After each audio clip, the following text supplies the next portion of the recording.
My parents warned me not to look out the window at night. I just discovered the horrifying reason why. Ever since I was a baby, my parents always told me, don't look out the window at night. I always asked them why, but they would just shrug it off with a creepy smile. As I grew older, I stopped questioning it, but I just never could have guessed the horrifying secrets my parents were hiding.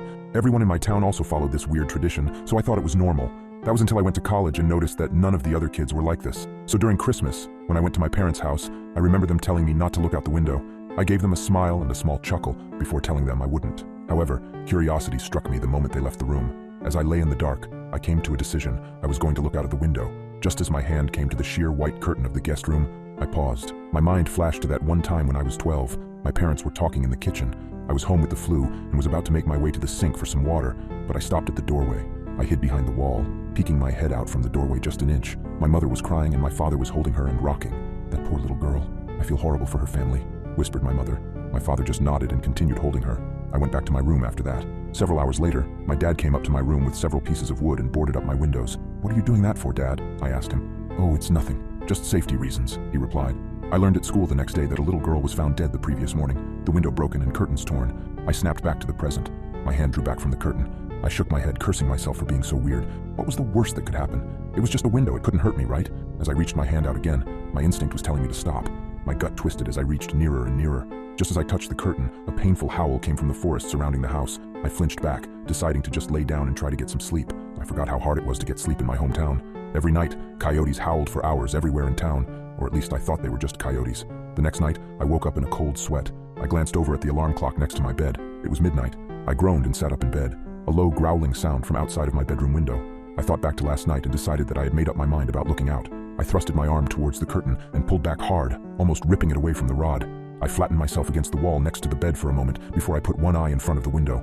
I immediately regretted my decision as I heard claws clacking up the house. I flung myself out of bed, tumbling on the floor. I stood up and got back up on the bed. I stuck my face closer to the window as the clacking got closer and closer.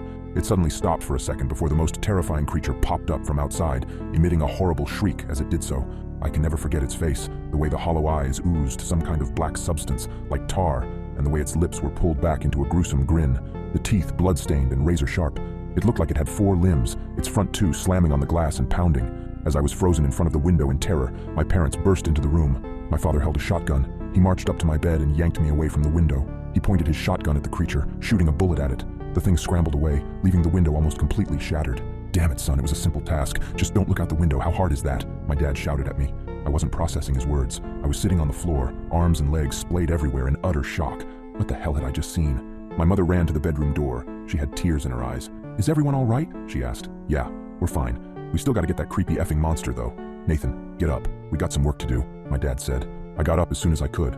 My dad thrust the shotgun into my arms and marched downstairs. He opened the basement door and descended, coming back with a machete and some kind of spray bottle. He sprayed the liquid onto the machete before walking to the front door and wait. "Dad, what are you doing?" I asked, confused. I was just traumatized, and now my dad is waiting at the door, machete in hand like he was about to kill someone. Instead of a response, my dad just hushed me. The house was quiet for several seconds before a loud banging and howling came at the front door. We heard a rip, and we knew the screen door was no more. The wood of the interior door started to splinter, and I took a few steps backward. My dad glared at me. "Nathan, now is not the time for this. Point the goddamn gun and get ready to shoot." I aimed the gun at the door, trying to find the spot where the howling was coming from. The door was strong, but it wasn't indestructible. The creature burst through the door, and I pulled the trigger in a moment of terrified panic. My dad knelt down and brought his machete down on the abomination's head. The howling ceased, and my mom rushed forward with a tarp to cover the spot where the door was destroyed. "Honey, are you okay?" my mom asked for the second time that night. She came up to me and kissed my cheeks, as if to make sure I was still there. She went over to my dad and did the same. "We're okay. Both of you, get in the basement. I gotta clean this up." I asked, "Basement? Why the basement?" Everything was going by at the speed of light, and I couldn't help but question everything that was happening at the moment. "Let's just get in the basement. Your father needs to clean up," my mom said, grabbing my arm and pulling me to the basement. We sat on the couch down there for what seemed like hours before my dad came in and put the machete up. He sat on the chair in front of us with an exhausted sigh. The 3 of us sat in silence for a few minutes. In that time span, my brain was able to come up with a coherent sentence. "Dad, what was that thing?"